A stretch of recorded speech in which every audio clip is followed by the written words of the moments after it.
नमस्कार। जैसा कि आप जानते हैं कि पिछले वीडियो में मैंने आपको मैथ के सिलेबस के बारे में बता दिया है। आज जो मैं अपना सिलेबस बताऊंगा वो हम हिंदी के बारे में बताऊंगा, तो आप लोग ये जरूर ध्यान दीजिए। देखिए मित्रों, जो हमारा चैप्टर है हिंदी का, हिंदी सिलेबस यूपी पुलिस के लिए, वो पहला चैप्टर हमारा जो है वर्णमाला है। वर्णमाला में हम वर्णों के बारे में अच्छे से पढ़ेंगे मित्रों, और इसमें बहुत अच्छी अच्छी चीज आपको जानने और सीखने को मिलेगी। और दूसरा चैप्टर हमारा लिंग है, और तीसरा चैप्टर हमारा जो है वो वचन है, वचन के बारे में हम इसमें सीखेंगे। और हमारा जो चौथा चैप्टर है वो काल है, काल यानी कि टेंस जो अंग्रेजी में बोला जाता है उसके बारे में सीखेंगे। जो पांचवा चैप्टर हमारा आता है वो कारक है, तो हम कारक के बारे में सीखेंगे। और जो छठवां चैप्टर हमारा है वो संज्ञा है, जिसे हम अंग्रेजी में नाउन बोलते हैं, तो नाउन के बारे में सीखेंगे। और जो हमारा सातवां चैप्टर है वो है सर्वनाम, तो हम सर्वनाम के बारे में सीखेंगे। और आठवां चैप्टर हमारा है विशेषण, तो विशेषण के बारे में सीखेंगे। और नौवां चैप्टर हमारा है वाच्य, यानी कि वाच्य के बारे में हम सीखेंगे। और 10वां चैप्टर हमारा अव्यय के बारे में, तो अव्यय के बारे में हम सीखेंगे। और 11वां चैप्टर हमारा उपसर्ग है, उपसर्ग के बारे में हम सीखेंगे।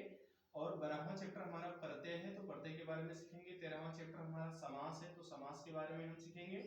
और 14वां चैप्टर जो हमारा संधि है, तो संधि के बारे में हम बहुत अच्छे से पढ़ेंगे मित्रों।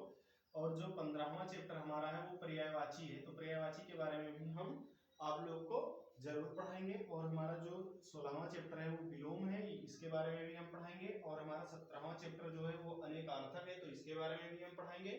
और 8वां चैप्टर हमारा क्या है, समरूपी भिन्नार्थक शब्द, तो इसके बारे में भी हम पढ़ेंगे। और 19वां चैप्टर हमारा तत्सम एवं तद्भव, तो इसके बारे में हम पढ़ेंगे।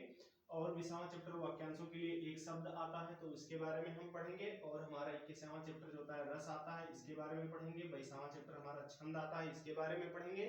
और हमारा 23वां चैप्टर अलंकार आता है, तो अलंकार के बारे में भी पढ़ेंगे। और 24वां चैप्टर हमारा अपठित गद्यांश आता है, तो इसके बारे में भी हम अच्छे से पढ़ेंगे। और 25वां चैप्टर हमारा अशुद्ध वाक्यों को शुद्ध करना, इसके बारे में खूब अच्छे से हम पढ़ेंगे। और उसके बाद में 26वां चैप्टर जो हमारा आएगा वो साहित्य के बारे में आएगा। तो मित्रों, इन चैप्टरों को हम एक एक करके खूब अच्छे से पढ़ेंगे, जिससे आपको कोई डाउट न रह जाए और आप हिंदी के हर एक प्रश्न को बना सकें। तो मित्रों, फिर हम मिलते हैं अगले क्लास में, तब तक के लिए जय हिंद, जय भारत, नमस्कार।